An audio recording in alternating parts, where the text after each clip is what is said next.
Halo guys, Assalamualaikum warahmatullahi wabarakatuh. Welcome back to my YouTube channel, Delzen. Baiklah teman-teman, Sobat Delzen, bertemu lagi dengan saya Del Azena yang akan membahas masih tentang mata kuliah penulisan berita dan artikel, tetapi bahasannya saja yang berbeda dari minggu-minggu sebelumnya. Jadi, pembahasan yang pertama di minggu ini yaitu tentang teknik peliputan dan penulisan berita. Dalam dunia jurnalisme, teknik peliputan dan penulisan berita merupakan dua aspek utama yang menentukan kualitas serta kredibilitas informasi yang disajikan kepada masyarakat atau khalayak. Nah, proses penulisan berita ini mengacu pada prinsip dasar 5W1H, yaitu why, what, who, when, where, dan satu hanya itu how. Nah, ini nih dan juga model periode terbaik itu ya yang pernah saya jelaskan di minggu sebelumnya. Untuk apa? Yaitu untuk memastikan kelengkapan dan daya tarik informasi. Nah, teman-teman, penggunaan bahasa jurnalis juga harus objektif dan lugas ya, karena itu menjadi standar dalam penyusunan berita agar tetap kredibel dan mudah dipahami. Nah, sementara itu juga teknik peliputan berita itu mencakup pengumpulan data melalui wawancara, riset dokumen, serta observasi langsung atau observasi lapangan. Dan ya teman-teman, perkembangan teknologi digital masa kini itu ternyata mempengaruhi metode peliputan teman-teman. Karena jurnalistik itu sekarang itu memanfaatkan jurnalisme data dan multimedia untuk menghadirkan informasi yang lebih menarik.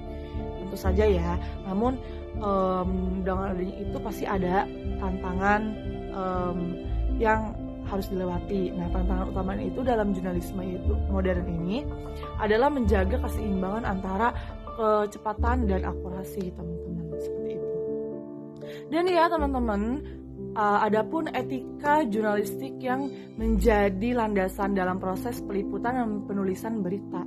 Nah, dengan prinsip independensi, akurasi, dan keberimbangan sebagai pedoman utama, perkembangan teknologi semakin mendorong jurnalis untuk beradaptasi, baik dalam metode kerja maupun memanfaatkan berbagai platform digital untuk menyebarkan berita.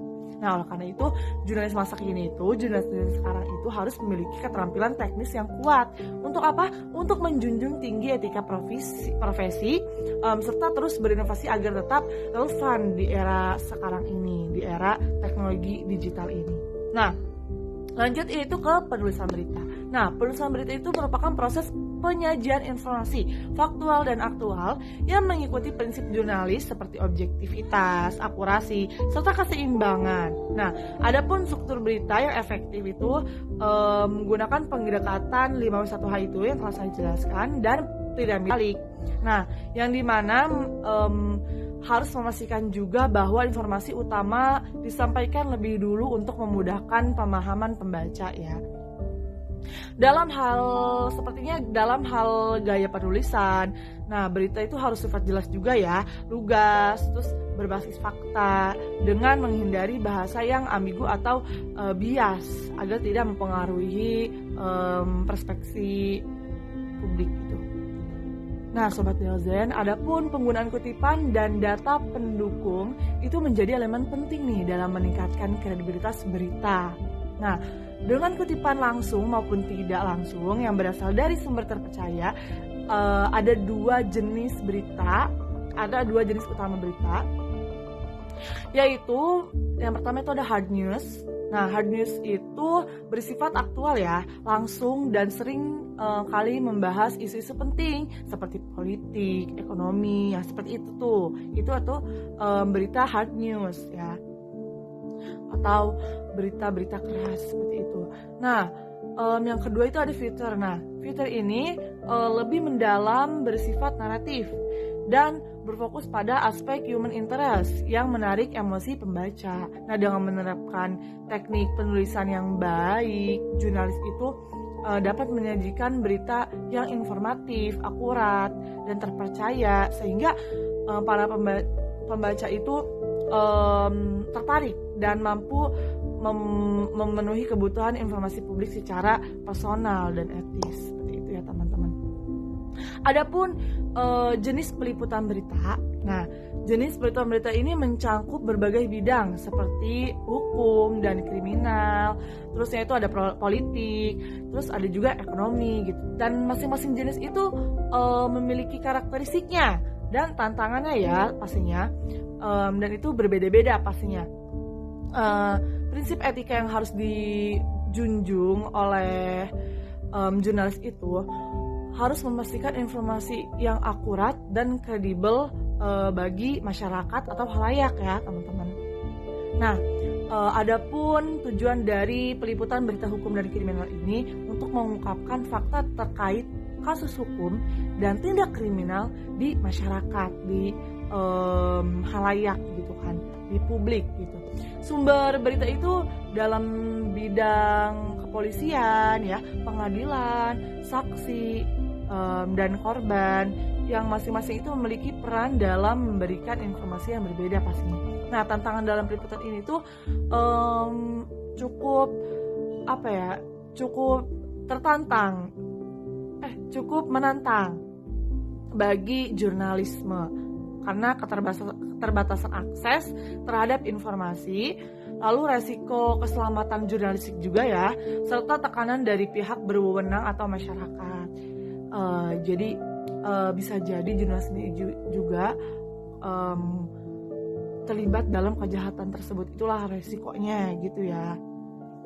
Oleh karena itu, jurnalis itu harus menjaga etika peliputannya dalam memastikan akurasi berita, keseimbangan informasi, serta perlindungan privasi korban ya tentunya.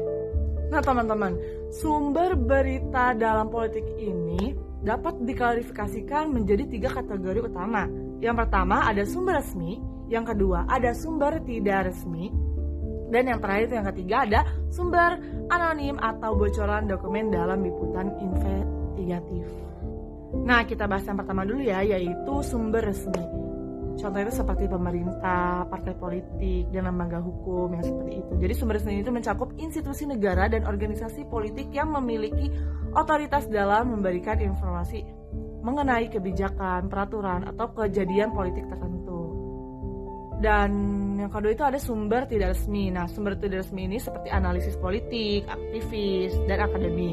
Karena sumber tidak resmi ini mencakup para ahli independen yang memberikan perspektif dalam objektif dan analitis mengenai suatu isu politik.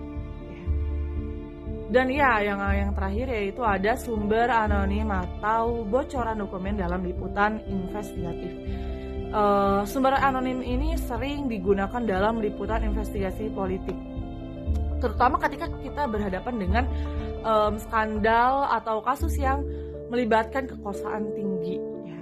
Jadi dalam investigasi politik, wawancara seringkali mengandalkan sumber anonim ini yang takut menghadapi tekanan politik atau hukum jika identitasnya terungkap.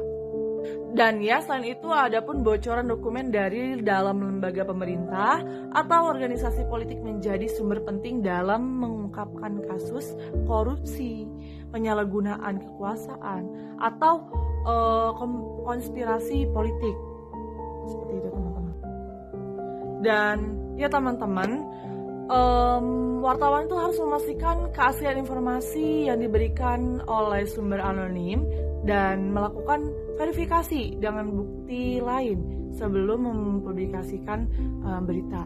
Karena jika tidak dilakukan dengan hati-hati, berita yang mengandal sumber anonim itu berisiko menjadi berita palsu atau alat untuk kepentingan politik tertentu. Nah, kembali lagi ya ke jenis peliputan berita. Nah, selanjutnya ada peliputan berita ekonomi. Nah, peliputan berita ekonomi ini memerlukan pendekatan yang cermat ya. Untuk apa? Untuk memastikan informasi yang disampaikan itu akurat, kredibel, dan mudah dipahami oleh publik. Dan ada pun 3 aspek utama yang harus diperhatikan dalam peliputan ini, yaitu sumber berita dalam peliputan ekonomi. Terus yang kedua ada analisis data dalam peliputan ekonomi. Jadi harus benar ya datanya ini, analisisnya. Dan yang terakhir itu penyampaian berita ekonomi agar mudah dipahami. Ya, ini sangat penting ya ketiganya. Dan ya teman-teman, mungkin itu saja yang dapat saya sampaikan. Semoga bermanfaat. Jumpa lagi di minggu depan. See you.